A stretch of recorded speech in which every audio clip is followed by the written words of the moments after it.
Damos inicio a la edición de esta semana de su programa Síntesis. Y en el día de hoy, para nosotros es un honor contar con la presencia del doctor Jorge Subero Isa, expresidente de la Suprema Corte de Justicia de la República Dominicana. Gracias, doctor, por estar con nosotros. Gracias, Michelle, a usted. Otra vez aquí en este programa Síntesis. Bueno, de verdad, doctor, que para nosotros es un honor y siempre agradecido de su participación. Bien, doctor, hay en este momento una situación, varias situaciones que debemos ya de forma específica ver su opinión al respecto de ella. Yo quisiera iniciar con la parte, desde su punto de vista, cómo República Dominicana está manejando la situación que hoy tenemos con Haití. Hay una parte que es el patriotismo y la defender todo lo que es ser dominicano, pero también hay tratados, hay leyes, hay una situación migratoria. ¿Cómo usted entiende que nosotros estamos manejando esta situación desde el punto de vista jurídico? Mire, yo creo que ahí hay algo que me llama la atención y es cómo el manejo político que se le ha dado a ese conflicto se está reflejando en el aspecto económico, principalmente en la franja fronteriza. O sea, la producción agropecuaria, principalmente en el área de Dajabón, se han caído. Vi recientemente la protesta de los productores de Dajabón y los comerciantes de Dajabón. Entonces, a pesar de que yo apoyé y sigo apoyando todavía las medidas tomadas desde el punto de vista político por el presidente de la República, hay algo con lo cual yo no estoy de acuerdo, y es como que algunos segmentos del gobierno quieren desconocer las autoridades de Haití, y sin Haití no hay con quién no hay interlocutor, no hay con quién hablar. No, en Haití, mientras nosotros mantengamos relaciones con Haití, mantengamos relaciones diplomáticas con Haití, mientras reconozcamos a Haití y al gobierno de Haití desde el punto de vista diplomático, hay un interlocutor válido y hay que conversar con él. Yo creo que ha faltado más intento de diálogo que de otra cosa. Ahora, el presidente de la República, en su calidad de jefe de Estado, estaba en la obligación de tomar medidas ante un desafío de parte de Haití, no digo de las autoridades, sino de Haití, con la construcción del canal, y había que tomar alguna medida. Que la medida fue la más efectiva, que fue la más conveniente para el país. Bueno, depende a quién se le pregunte. Si se le preguntan a los productores agropecuarios de Dajabón, de La Piña, de Jimaní, de esa zona, van a decir que no están de acuerdo. Pero yo creo que en principio el gobierno actuó correctamente. Bien, la parte ya desde el punto de vista migratorio. Cuando hace unos días nosotros hicimos una propuesta y dijimos, nosotros no sabemos bien ni conocemos el tema legal, jurídico de todo esto, pero hay una situación desde el punto de dependencia dominicana a la mano de obra haitiana. Y hay un problema en ese país, y hay una realidad. Yo decía, ¿cuáles son los problemas de que los haitianos están aquí? Uso de nuestros presupuestos, trabajo de forma irregular, pero resuelven un problema en el área agropecuaria, en el área de la construcción. Estamos hablando de cientos de miles de personas que trabajan en esto. Y yo decía, ¿de qué nos quejamos? Nos quejamos de que puedan ser dominicanos algún día, de que se documenten, de que se hagan residentes y luego dominicanos, de que tengan incidencia. Y yo decía, pero vamos a crear un marco legal especial en el que nosotros podamos de una forma u otra tener esa gente regulada, trabajando, pero que no puedan ni ahora ni mañana, ni ellos ni sus hijos, por el hecho de estar ya de que si tuvieran regulares tengan hijos aquí, ya de ser dominicanos. Y vamos resolviendo problemas, que ellos no tienen problema con eso, porque ellos no lo tienen ese problema, ellos lo que quieren es otro tipo. ¿Es posible nosotros revisar todo esto, revisar eso y crear políticas transitorias como tienen otros países para uno poder regularizar esto y poder organizar esto a mediano plazo? Mire, yo no tengo problema con el asunto de la inmigración. O sea, yo creo que no importa de dónde sea. el asunto de la inmigración es que esté regulada, que esté reglamentada. Una inmigración institucional en todos los países siempre es conveniente. Yo había manifestado en una ocasión que la fortaleza de la economía dominicana, por lo menos en las industrias o en las actividades agropecuarias, en las actividades relativas a la producción de pollos y de huevos, si dependía del mercado de Haití, era un país que había que revisar las políticas económicas. Porque no puede ser que la economía dominicana en materia de huevos y en materia de producción de pollo dependa del país más pobre de América Latina. Yo creo que si se aplica la ley, los reglamentos de migración, la ley de migración, la sentencia del Tribunal Constitucional, la ley que originó la regulación a consecuencia de esa sentencia, yo creo que el asunto se puede resolver. Repito, creo que el problema es la inmigración indiscriminada. En esa indiscriminación es que está parte del problema. Pero yo creo que es necesario buscar una salida, no solamente desde el punto de vista de la soberanía, sino desde el punto de vista práctico. Eso que usted apunta sobre la mano de obra haitiana en la República Dominicana, en el área de la agricultura, en el área de la construcción, en otras áreas, realmente es vital. O sea, hay que buscar un punto de equilibrio entre eso. ¿Cómo se logra eso? Con diálogo. Yo creo que lo que ha faltado es diálogo. ¿De parte de quién? Bueno, que no tenemos con quién dialogar, hay que seguir haciendo el intento. Siempre me he negado a que el asunto se lleve a nivel de un arbitraje internacional. En un arbitraje internacional nosotros vamos a perder porque Haití siempre ha tenido la tendencia de hacerse la víctima y tiene recursos diplomáticos para hacerlo y tienes aliados internacionales. Y tal vez razones. Para hacerlo. O sea, yo creo que el diálogo sigue siendo la mejor vía para llegar a una solución con el asunto de Haití. Con las autoridades que estén ahí, buenas o malas, pero son las autoridades, son las que representan al Estado haitiano. Bien. Doctor, otro tema con el que queremos tratar con usted es el tema que en este momento el Consejo Nacional de la Magistratura está en la elección, ¿verdad?, de un nuevo tribunal constitucional, una parte de los jueces, su presidente y todo eso. Conocemos la trayectoria suya de otros de otros presidentes, expresidentes de la Suprema Corte, que han sido parte de una generación que logró llegar a esa posición sin haber sido de carrera judicial.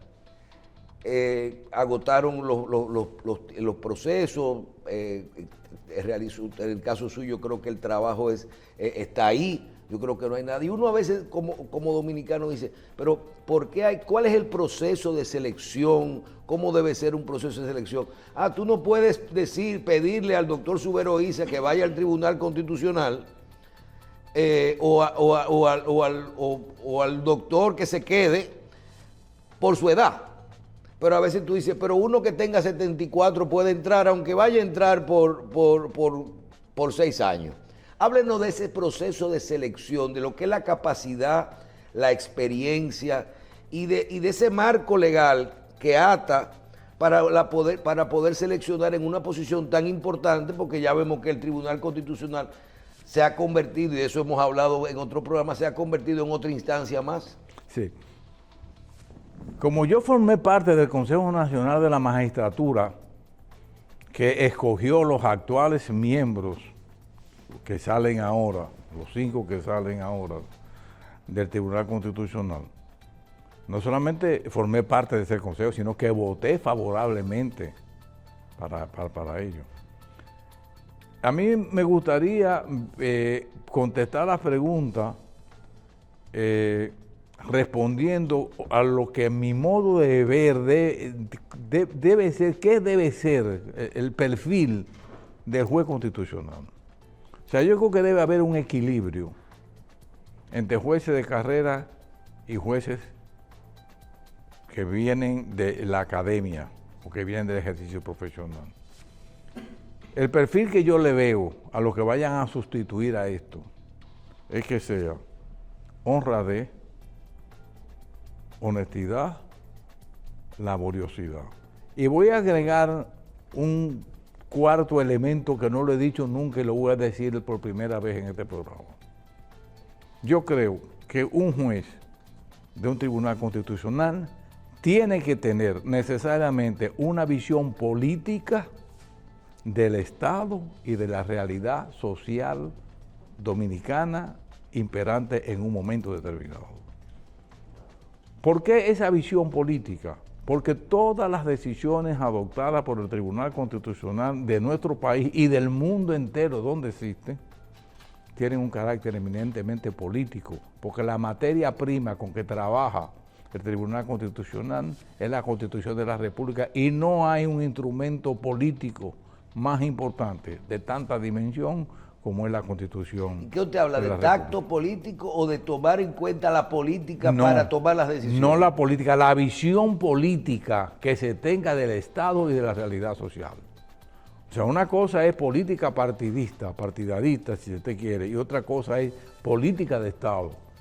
O sea, no se puede llevar. ¿Por qué hago la diferencia? Porque por lo regular el juez de carrera tiene una visión apegada a la ley pura y simplemente. Por eso es juez de carrera. Lleva una trayectoria haciendo prácticamente lo mismo, bregando con los mismos códigos. El juez constitucional tiene que tener una visión más allá. ¿Por qué? Porque una decisión del Tribunal Constitucional puede poner al país patas arriba. Porque es el tribunal no solamente que tiene la última palabra en la interpretación de la Constitución, sino que tiene un carácter vinculante a las decisiones que toma.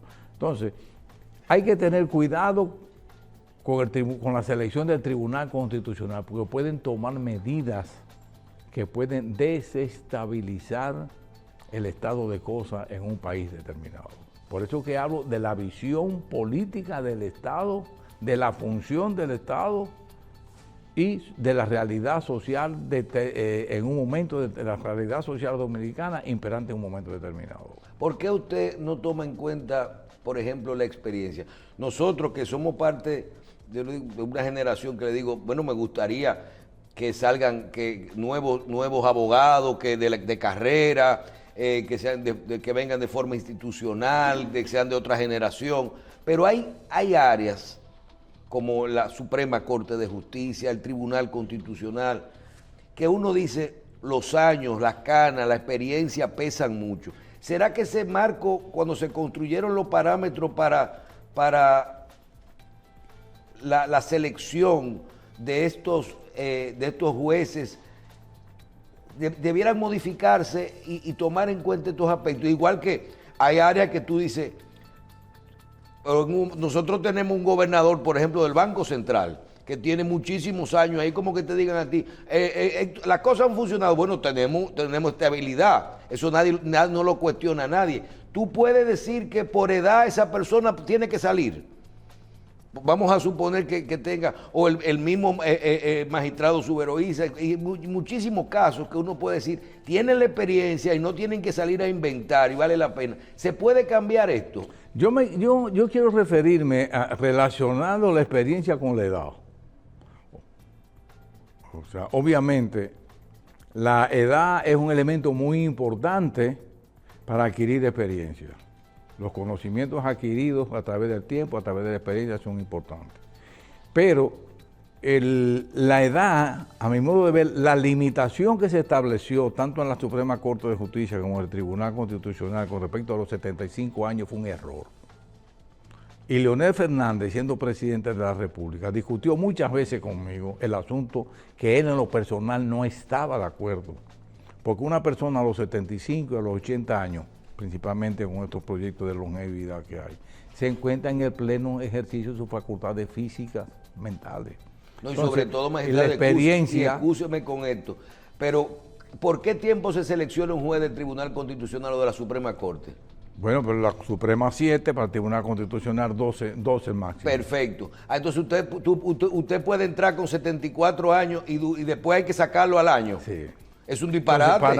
Entonces, bueno, ocurrió con el caso de nosotros en la Suprema Corte de Justicia, que no había ley de carrera judicial en esa época.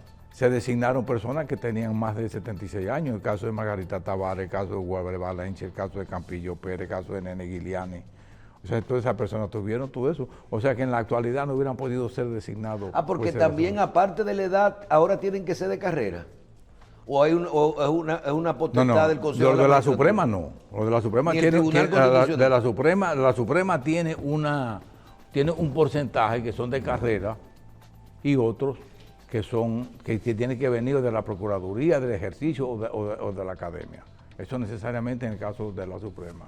En el Tribunal Constitucional no hay esa limitación. Pero yo creo que debe de haber un equilibrio entre lo que son los jueces de carrera y lo que son jueces de academia o jueces abogados que vienen del ejercicio de la profesión. Por esa visión que yo digo política.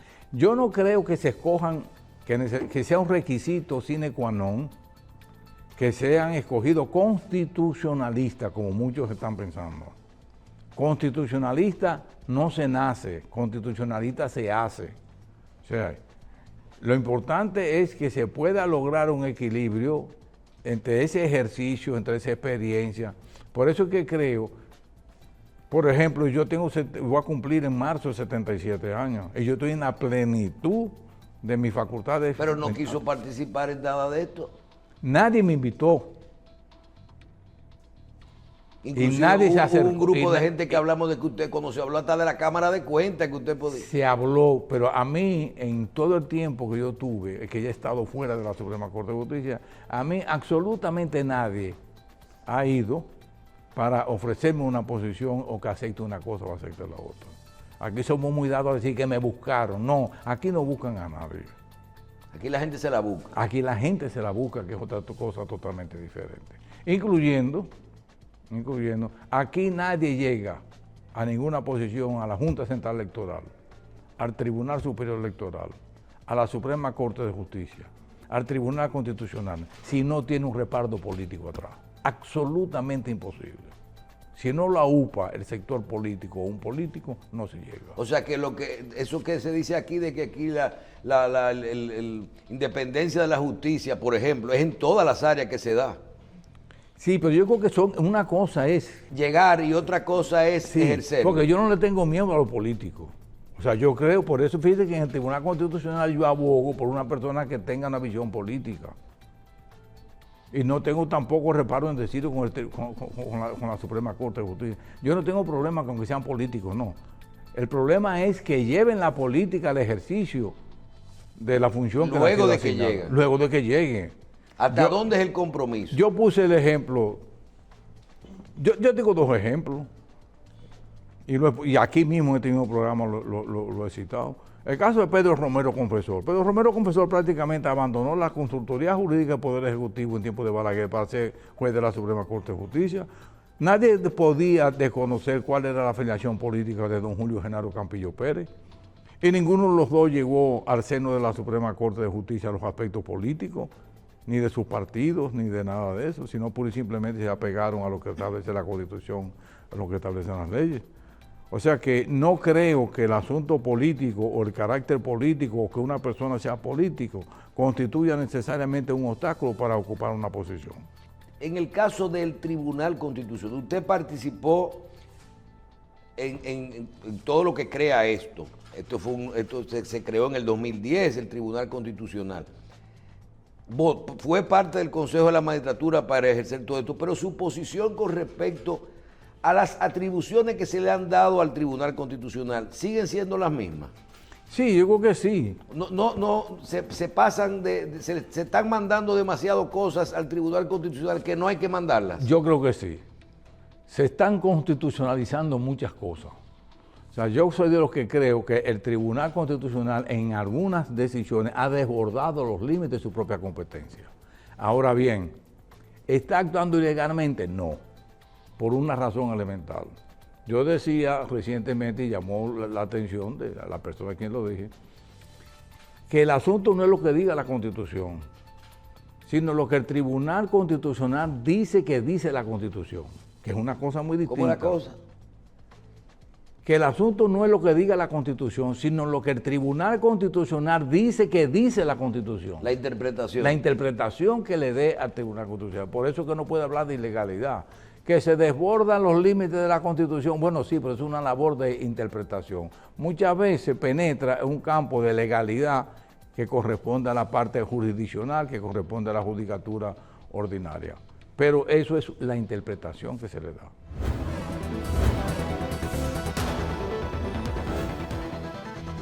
Bien. Doctor, hay un tema que usted siempre ha tenido una posición muy firme y yo creo que ahora vimos en esta semana una opinión de las Naciones Unidas con respecto a un caso en específico, un caso de del ex procurador que sometió, parece que un proceso ante las Naciones Unidas con respecto a su prisión preventiva. Nosotros quisiéramos con esto, primero, que usted nos ratificara su posición, que ha sido coherente con respecto a la prisión preventiva y cómo se está utilizando este recurso en nuestro país. Y si conoce esta resolución, si puede ser vinculante y hasta dónde, que ha hecho las Naciones Unidas en un organismo que parece que se sometió a un proceso, que no sé si se dice que opinó algo, que falló algo, que pidió algo, pero tiene que tener alguna consecuencia, y si esto puede repercutir en nuestra si hay que hacer lo que ellos digan al final, si es una resolución de ellos. Dos cosas. Yo ratifico lo que he manifestado en varias ocasiones aquí en este mismo programa con respecto a la prisión preventiva. Ha habido un exceso de prisión preventiva. Se ha abusado de la prisión preventiva, de eso no hay duda. Una persona puede seguir siendo juzgada, pero estando en libertad, que es el estado natural del hombre. Con respecto al equipo, a la opinión del equipo de trabajo del Consejo de Derechos Humanos de la ONU, yo creo que más que indagar sobre el efecto vinculante que pueda tener con respecto al Estado Dominicano, hay un efecto impactante de mayor calado, que es el efecto moral y el efecto mediático. ¿A los jueces o a la ciudadanía? Al país. Porque, principalmente al gobierno, al Estado Dominicano, más que al gobierno del Estado Dominicano. Porque está ese grupo opinando que ha habido violación a la Carta de la ONU y a pactos internacionales de los cuales la República Dominicana es signataria, que se ha adherido a ellos. Lo que yo no puedo determinar, porque desconozco las interioridades, es si ese equipo de trabajo de la ONU, si la opinión es una opinión dirigida a la ONU, a un organismo de la ONU, dirigida a quién. Porque lo que yo estoy totalmente seguro es que la opinión de ese equipo de trabajo no es vinculante para el Estado Dominicano, a menos que la ONU, a través de un organismo interno, que puede ser la Asamblea General, el Consejo de Seguridad, no sé cuál, determine y lo acoja y haga una resolución. Entonces, en ese sentido, la República Dominicana está obligada, es vinculante esa decisión, porque nosotros somos signatarios y formamos parte de las Naciones Unidas.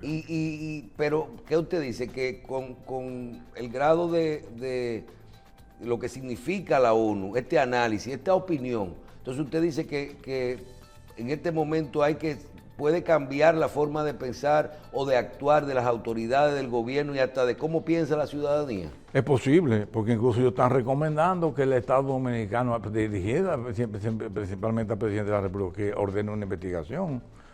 Oí diciendo en la mañana que había aquí una separación de los poderes, que el presidente de la República no podía meterse con respecto a lo que se ha decidido. Eso es verdad, pero es que estamos hablando del Estado Dominicano.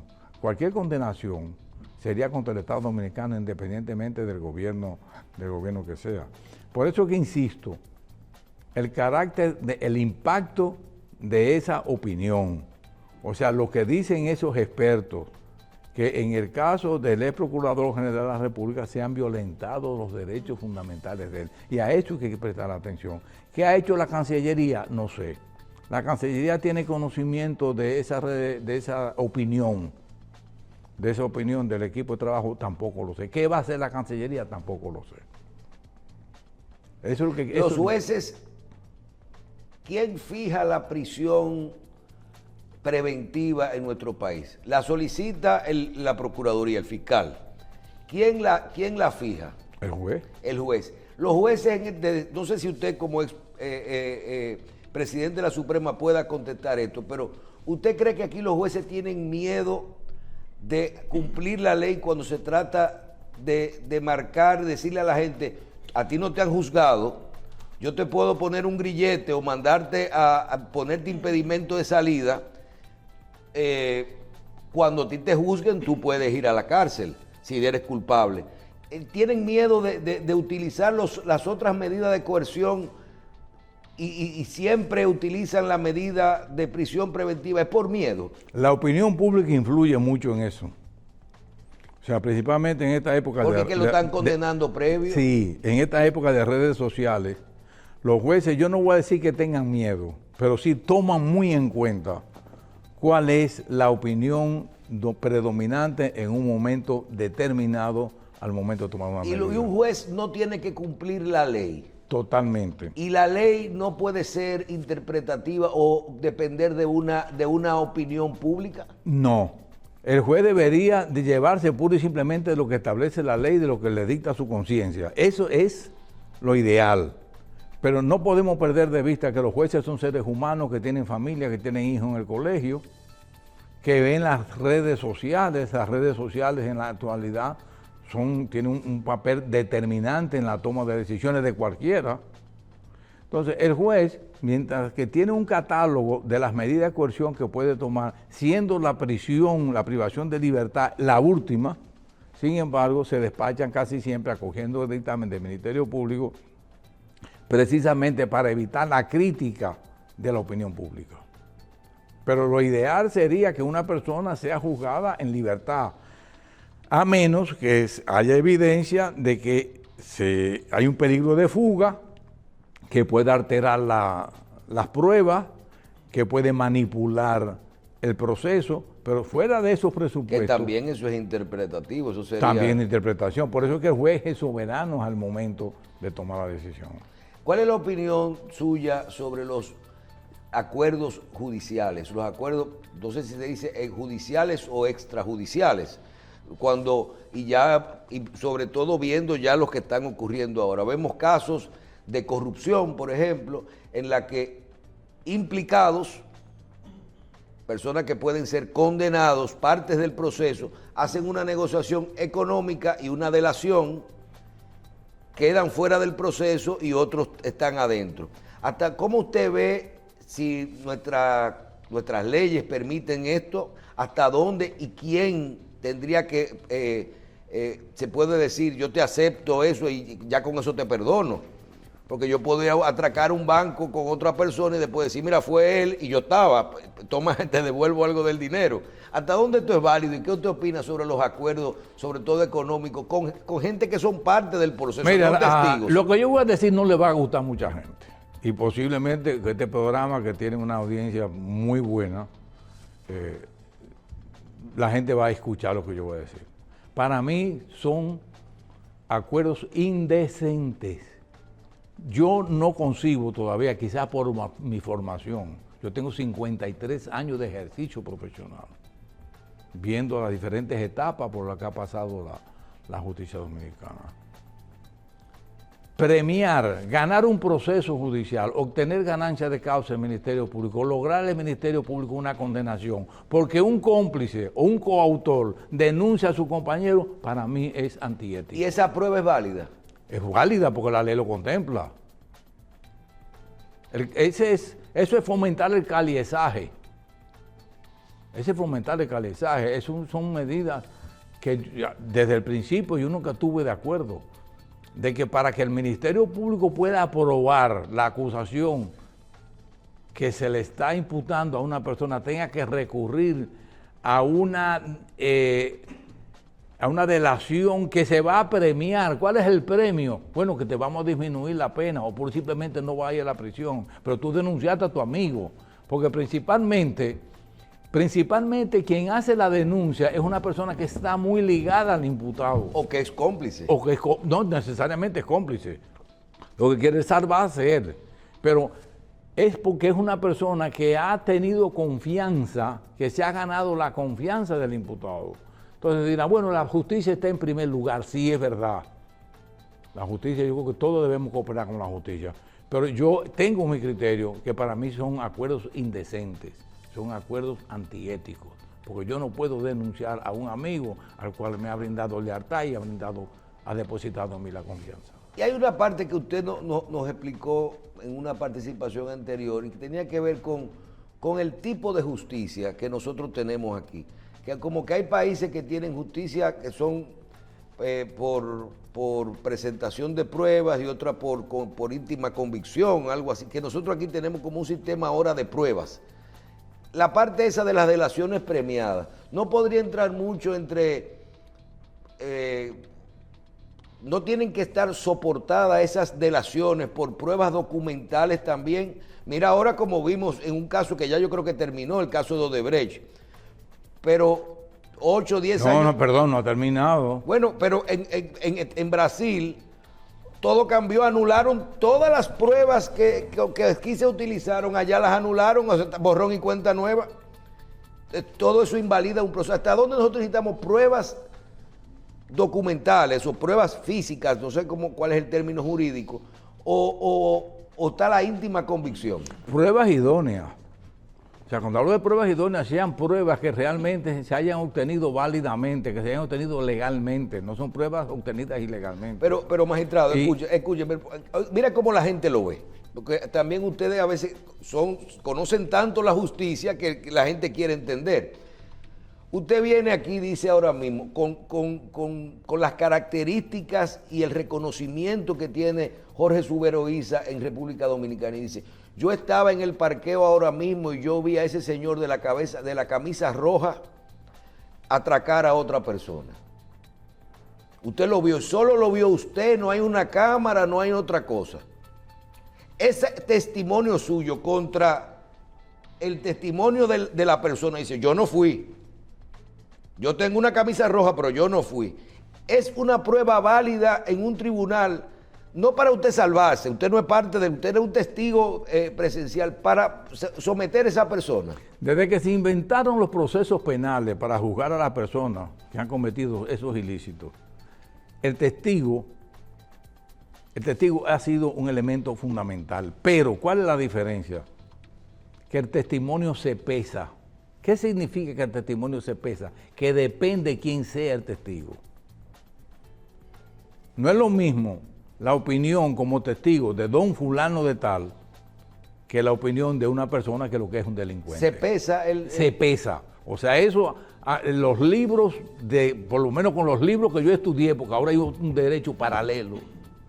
Un derecho paralelo. Los libros que me enseñaron a mí, de los grandes autores, es que el testimonio se pesa. Hay que ver cuánto pesa el testimonio que da esa persona. Es un delincuente. Si es un delincuente, usted no tiene absolutamente ninguna facultad, ni tiene alguna credibilidad que le permita realmente hacer una denuncia, ni servir como testigo. O si es un familiar defendiendo, una mamá defendiendo un hijo, tú no le puedes hacer caso. Exactamente lo mismo. Por eso que digo que el testimonio se pesa. ¿Quién es? Por eso es que hoy en día, en eso quiero llamar la atención, el proceso penal se ha convertido en un juicio a la prueba. Lo que se toma en consideración fundamentalmente es si esa prueba realmente tiene indicios de legalidad, de idoneidad, si es una prueba que se obtuvo válidamente, regularmente. Por eso que ya el juez, ¿por qué es la diferencia entre la convicción del juez de antes? Porque el juez pura y simplemente decía, miren, esto casi nadie lo recuerda o no quiere recordarlo. Aquí hubo una decisión en una ocasión que se estableció, creo que fue una ley, que decía en tiempo de Balaguer, en los años 70, cuando yo me gradué por ahí, que las sentencias en materia de habeas corpus no había que motivarla cuando se iba a mantener en prisión a una persona. En las épocas de las bombas, de las explosiones. Su abuelo, el magistrado Ruiz Tejada, cuando asumió la presidencia de la República a consecuencia de la licencia que pidió, o que tomó el doctor Joaquín Balaguer, presidente de la República, y el vicepresidente Augusto Lora, me dijo a mí que iban a presentar un proyecto de ley para que fuera obligatorio que las sentencias en materia de habeas corpus también fueran motivadas. La memoria me falla para decir si se hizo o no se hizo, pero en la práctica, después de eso que había anunciado y que me había dicho a mí don Blanco Ruiz Tejada, los jueces están en la obligación de motivar toda la sentencia en un sentido o en otro. Por eso que hoy en día esa prueba, todo va a depender de lo que el juez considere que esa prueba es válida o no. Por eso es que cambian, por eso que usted ve que varían las medidas de coerción cuando los presupuestos varían. Bueno, esta persona que le privaron de su libertad porque había peligro de fuga, porque no tenía propiedad en la República Dominicana, no tenía familiares. De buenas a primeras, resulta que esa persona se descubrió que tiene propiedades en la República Dominicana, que tiene familia en la República Dominicana, que tiene amigos en la República Dominicana, que tiene inversión en la República Dominicana. Los presupuestos han cambiado y esos presupuestos son necesariamente inciden con respecto a la conducta del juez para que se le varíe la medida de coerción. Usted que yo digo que se mantiene paralelo, o sea, guardando los conocimientos, la experiencia, pero también, por ejemplo, reconoce ya lo importante de las redes sociales y de cómo eso impacta a la sociedad. Cuando hay recursos nuevos, cosas que aparecen bajo nuestro esquema en República Dominicana, el mismo caso que mencionamos ahora de Odebrecht, suponiendo que se anularan, que cambiaran o se invalidaran pruebas de las que se utilizaron para una sentencia, o un caso como vimos en Estados Unidos de que una persona que ya tenía varios años preso, creo que por violación, alguien consiguió que se hiciera y había quedado embarazada, un ADN en una época que no había ADN y se le hizo y nunca fue su hijo. Entonces, aquí hay el recurso para reaperturar cosas que ya cerraron. Mira, hay un problema con el caso específico de Odebrecht que es el que está tocando. Yo dije en una ocasión, y se destacó con muchos titulares en la prensa, que el caso de Odebrecht había llegado a donde tenía que llegar, que no iba a pasar de ahí. ¿Por qué? Y lo motivaba en el sentido siguiente. Un error que cometió la Procuraduría General de la República de esa época es que se llevó de las pruebas que le suministró Brasil y no hicieron una investigación realmente aquí.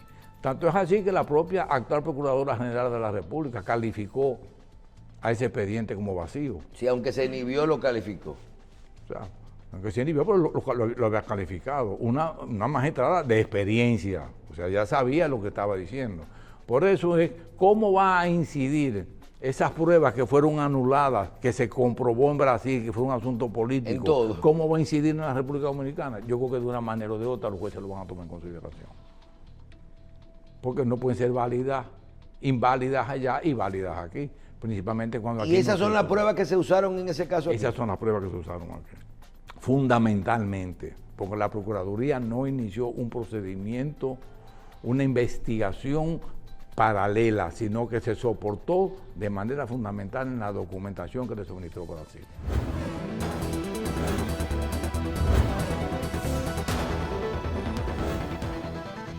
Doctor, en el caso de el tiempo que duran los procesos, y yo creo que parte de todo esto, hasta que hablamos de la prisión preventiva, pero nos vamos más allá, el tiempo, la cantidad de procesos que están en la justicia, creo que ustedes le llaman la mora judicial. Mora judicial. ¿Qué medidas, ya viéndolo frío, conocemos el diagnóstico y el problema, qué medidas se pueden tomar para modificar nuestro sistema? Yo no sé si es el procesal penal o cuáles son, para agilizar los procesos, y yo diría que todo, porque hay muchísimos casos civiles que duran 20 años y que tú ves que las cosas no terminan. La gente se le pasa la vida en esto. en los procesos, ¿qué se puede hacer? Si usted tuviera que hacer una recomendación, y decir, mira, ¿qué se puede hacer para mejorar los tiempos en este tipo de procesos judiciales, en los procesos judiciales? Mire, la mora judicial, la lentitud de la justicia ha sido una de los traumas de la justicia dominicana, o sea, esa lentitud. Felizmente creo que hay una buena noticia, y es que la actual Suprema Corte de Justicia, a través de un equipo de trabajo, está afianzándose en áreas de buscar medidas alternativas para que los procesos no sean tan largos. O sea, a mí me consta que se está trabajando intensamente para eliminar o disminuir esa mora judicial. Los procesos judiciales no pueden durar tanto tiempo. Pero se está trabajando. Yo siempre califiqué que la justicia dominicana sigue siendo mala, sigue siendo onerosa y sigue siendo lenta. Es una realidad que absolutamente nadie puede discutir. Bien. Se quedó rezagado, salió del tema. ¿Qué pasó con esto de independencia de la justicia, creación de un ministerio de justicia, separar de la Procuraduría la parte administrativa de la parte operativa o judicial? O inclusive opiniones como la suya, cuando usted dijo, aquí lo que hay que hacer realmente es crear un procurador para temas de corrupción. Yo creo que ha sido una de las declaraciones más importantes y que hay que prestarle atención. ¿Dónde están los problemas? Siempre con la incidencia del gobierno, con los temas de corrupción. Con lo otro no hay problema. ¿Por qué nos separamos y le damos independencia a eso? ¿En qué está todo esto? ¿Se ha hecho algún avance? ¿Se salió? ¿Ya no importa? No se ha hecho absolutamente nada. Incluso la creación del Ministerio de Justicia, no sé en qué está. Yo hice algunas observaciones, porque en un principio se quería pasar al Ministerio de Justicia el Instituto Nacional de Ciencia Forense, el INACI. Yo decía que no se podía sacar de la Procuraduría General de la República su brazo derecho para los procesos de investigación forense. Creo que al final del proyecto lo eliminaron. Yo creo que una de las funciones principales de ese ministerio, que en el caso de que llegara a crearse, sería la administración de las cárceles. O sea, yo creo que las cárceles no deben de estar bajo el amparo de la Procuraduría General de la República, porque la misión de la Procuraduría General de la República no es la administración de las cárceles. Pero esos son procesos que se han quedado ahí. Se ha ralentizado un poco toda esa reforma que se ha querido hacer. Bien, o sea que lo único que tenemos de independencia hasta ahora es Miriam Germán en la Procuraduría. Miriam como Miriam, pero no la institución. Yo quiero hacer la distinción. Yo he dicho siempre, respeto, admiro, quiero a la magistrada Miriam Germán, admiro su independencia de ella, pero eso no significa que la Procuraduría General de la República como institución sea un órgano independiente. ¿Sola y exclusiva? Solamente. Porque todo va a depender del humor con que amanezca el presidente de la República el otro día. Ella, con toda su independencia, depende pura y simplemente de que el presidente de la República el otro día dicte un decreto que la destituya. Entonces, yo abogo por una Procuraduría General de la República independiente, que no dependa del buen o del mal humor del presidente de la República. O de lo que puedan hacer los otros que trabajan, los otros procuradores. O los otros también, que podrían hacerle volar de la posición. Bueno, si tuviéramos en una audiencia le dijera no más palabras, magistrado. Bien, doctor, yo quiero agradecerle su participación con nosotros hoy. Quiero de verdad, sus opiniones siempre nos enseñan y nos marcan cómo debemos actuar y cómo debemos de pensar, porque todos los que tenemos un denominador común, que es una mejor República Dominicana. Gracias, doctor Subero. Quiero invitarlos a todos a que sigan la cuenta de Twitter del doctor Jorge Subero Isa, de forma personal. Vean, fuera de siempre él opina de los temas del momento, pero vean los consejos. Los consejos, yo creo que vamos como por el 39, ¿verdad? Sí. son consejos de vida y tienen que ver con todos los temas, veo lo que la experiencia está ahí. Yo creo que ahí hay un legado en las cosas, en cómo opina el doctor Jorge Suberoiza. Gracias, doctor. Gracias por la promoción, Michelle. Bien, doctor Jorge Suberoiza, expresidente de la Suprema Corte de Justicia y consultor legal. Gracias por estar con nosotros de nuevo y a ustedes por su audiencia de esta semana en Síntesis.